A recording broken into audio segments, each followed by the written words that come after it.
মিত্র দিলামই যে অবস্থা মাছ নিছে এই এখন আল্লাহ ভরসা এই যে কোনো মানুষের কাম করে না ব্যক্তি মানুষই থাকে অন্যরকম আমার এই পুকুরের কাছে গন্ধ পারে মানুষ ভেবি জানা আগে দূর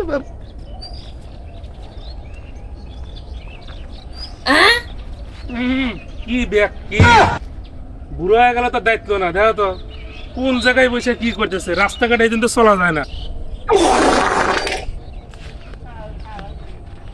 এ রে বাপু রে এনে কোন ব্যক্তির লোকের বুড়া মানুষ আর একবার বসে রে বাপু রে এ রে বাপু তুমি বাড়ি থেকে কাম সারতে পারো না আর জানি রাস্তাঘাটে দেখি না কি করছে রাস্তা আসে বাপু পাহা না মানুষের অত্যাচার আর একবার ঠেকবার পারলাম না বাপু এখন যা খুশি গে গাছ রাখলো